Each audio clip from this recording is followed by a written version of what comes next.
في قلب كل عائلة تكمن قصص لا تروى، قصص مليئة بالتحديات والصعوبات التي لا يمكن رؤيتها بالعين المجردة. نسمع دائما عن الحب والوفاء، ولكن نادرا ما نسمع عن الخيانة التي تهدد بتدمير تلك الروابط المقدسة.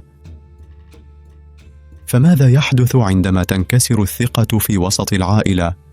كيف يمكن لتلك الأسرة أن تعيد بناء نفسها بعد أن تهدم جسور الثقة؟ يقال إن العائلة هي أهم مدرسة يتعلم فيها الإنسان دروس الحياة، وهذه الحكمة تذكرنا بأن العلاقات العائلية هي اختبار حقيقي للأخلاق والقيم. عندما تحدث الخيانة بين أفراد العائلة، قد تكون ردة الفعل الأولى هي الانهيار، ولكن التحدي الحقيقي يكمن في القدرة على التمسك بالقيم التي تربطنا ببعضنا البعض، وبناء حياة جديدة من بين ركام العلاقات المدمرة. العائلة ليست مجرد روابط دم، بل هي ارتباط عاطفي عميق يتجاوز الماديات.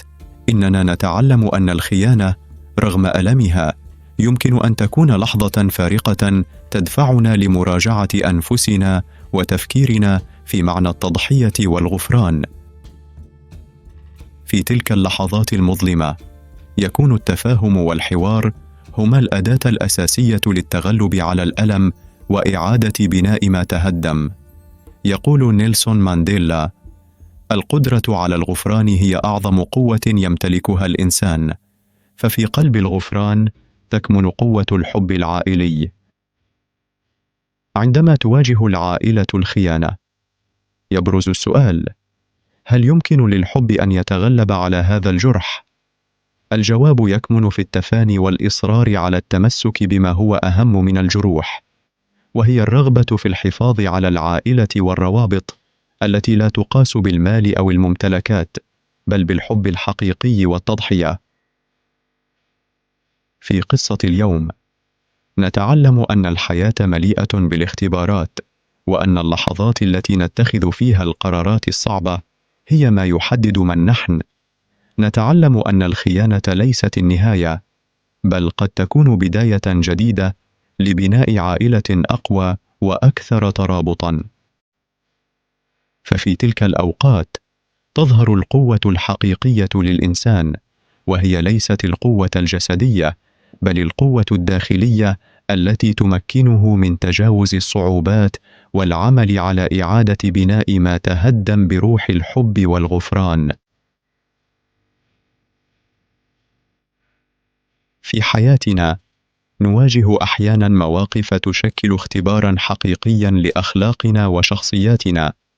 قراراتنا في تلك اللحظات تعكس مدى قوتنا الداخلية، وخصوصاً عندما يكون القرار متعلقاً بالعائلة، فالعائلة ليست مجرد روابط دم.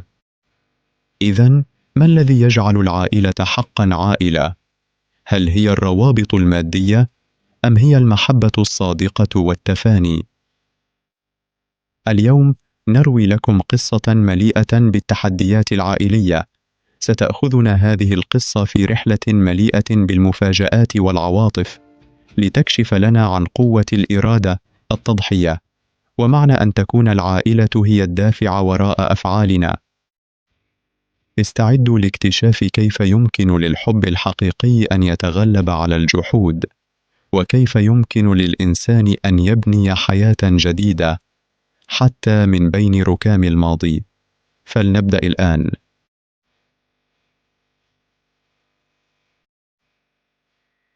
كانت الأخت الوحيدة للإخوة الأربعة، وكان والدهم عاملاً فقيراً يعمل بجد لإعالة أسرته، كما اتبع إخوتها خطى والدهم وأصبحوا عمالاً، فزوجوها لعامل بدا أنه رجل محترم لم تكن تعرف الكثير عنه، لكنها وثقت في اختيار أخيها، وسرعان ما أدركت أن زوجها كان رجلاً طيباً ومهتماً وأحبها كثيراً، وعمل بجد لتحسين ظروفهم المعيشية. وحصل في النهاية على فرصة للسفر إلى الخارج للحصول على فرصة عمل أفضل. لم ينسى زوجته ودعاها للانضمام إليه في الأرض الأجنبية، فشعرت بسعادة غامرة وحزمت حقائبها لتبدأ حياة جديدة معه. لم تصدق عينيها عندما رأت المكان الذي سيعيشون فيه. كان منزلا جميلا بكل ما في الكلمة من معنى. التسهيلات ووسائل الراحة التي شعرت بها وكأنها في حلم. عاملها زوجها كملكة وأعطاها كل ما تريده. كانت سعيدة وممتنة لزوجها ولمصيرها. ولم تنس والدها وإخوتها رغم أنها كانت تتصل بهم كثيرا. أرسلت لهم الأموال والهدايا. أرادت أن تشاركهم سعادتها وتمنت أن يكونوا بخير. لقد افتقدتهم كثيرا وتمنت رؤيتهم مرة أخرى. مرت 2 وشعرت برغبة قوية في زيارة وطنها. سألت زوجها إذا كانوا يستطيعوا العودة ولقاء عائلتها، فوافق وحجزوا تذاكرهم. فرحت وقررت مفاجأة عائلتها بعدم إخبارهم بوصولهم. وصلت إلى موطنها وشعرت بموجة من الحنين. ذهبت إلى قبر والدتها أولا. تذكرت روحها كيف كانت والدتها تحبها دائما وتدعمها، وتمنت أن تراها والدتها الآن وتفخر بها. توجهت إلى منزل والدها حيث توقعت ترحيبا حارا من إخوتها، ولكن عندما دخلت رأت مشهدا مختلفا. بدأ إخوتها متوترون وخائفين عندما رأوها. لم يعانقوها أو يسلموا عليها، لقد حدقوا فيها فقط بالذنب والخوف في أعينهم. شعرت أن هناك خطأ ما وسألتهم أين والدهم. لم يجيبوها، فنظرتهم كانت مرتبكة وقلقة.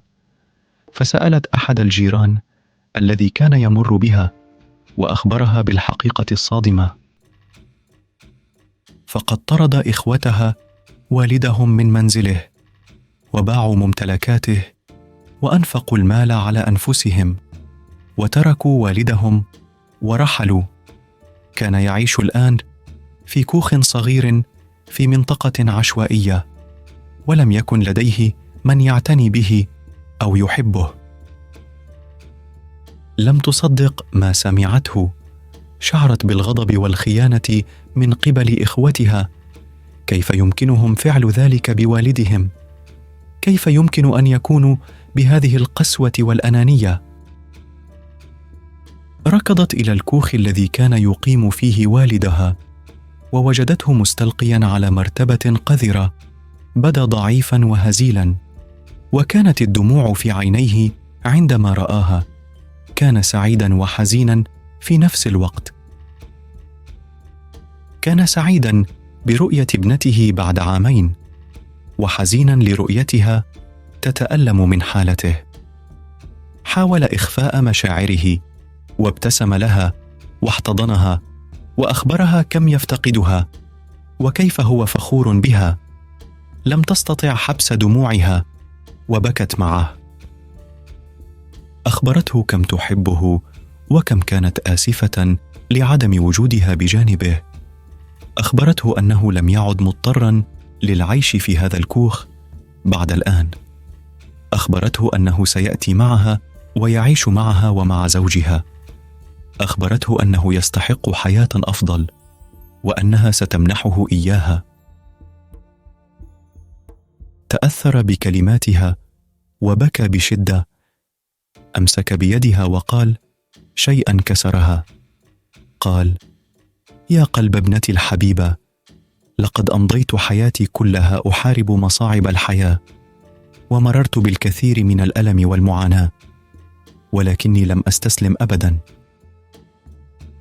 ونجوت. ولم أبكي إلا مرتين في حياتي، الأولى عند ولادتك، لأنني كنت فرحاً لأن لدي ابنة في هذا المجتمع، واليوم الثاني عندما أتيت لتأخذيني معك بكيت لأنني كنت فخوراً بوجود ابنة مثلك. كانت عاجزة عن الكلام وبكت مثل الطفلة. أدركت كم كان مخطئاً عندما يخجل منها، وكم كان على حق في أن يفخر بها. أدركت كم أحبها وكم أحبته. أدركت كم يمكن للمرأة أن تفعل لعائلتها وكم يمكن للعائلة أن تفعل للمرأة.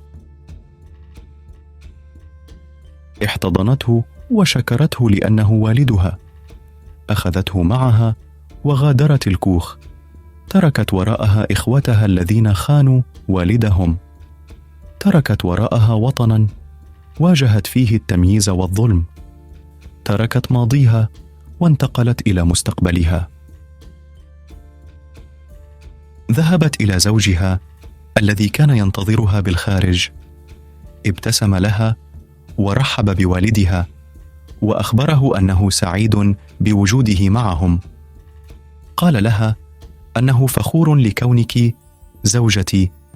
أخبرها أنه يحبها أكثر من أي شيء في هذا العالم. ابتسمت له وشكرته لأنه زوجها.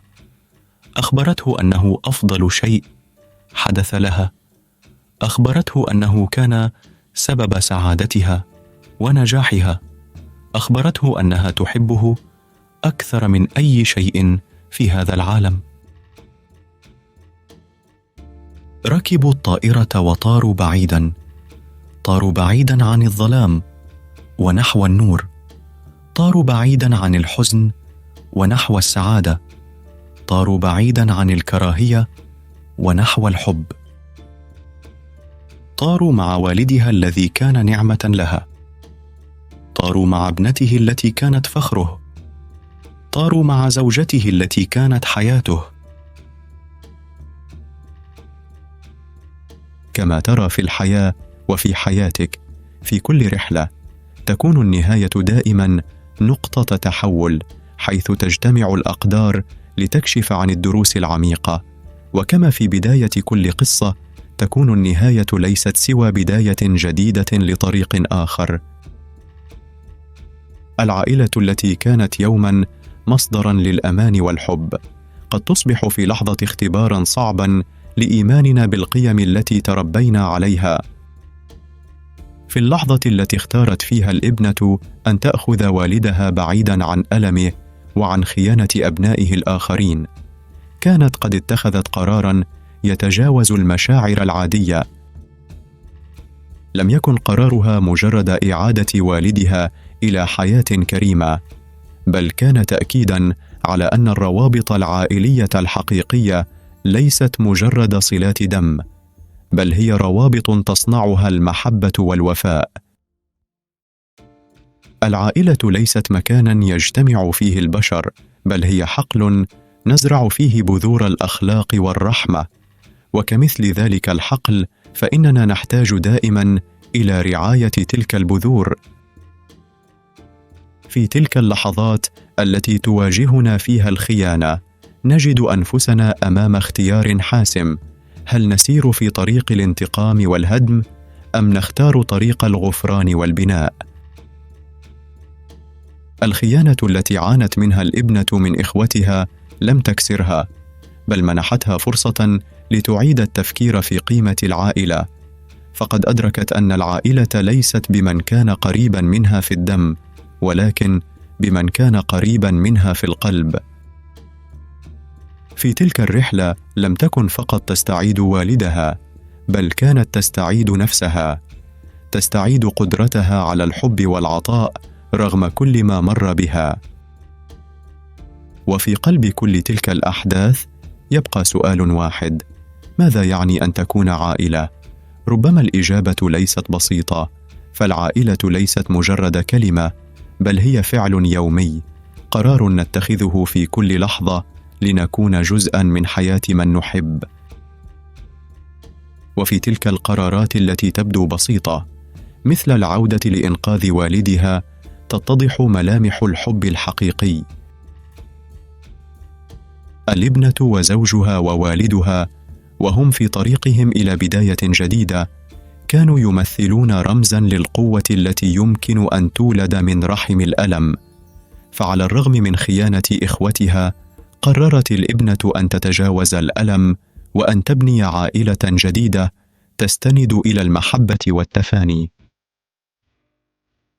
وفي تلك اللحظات التي حلقت فيها الطائرة بعيداً، كانت تعني شيئاً أكبر من مجرد رحلة.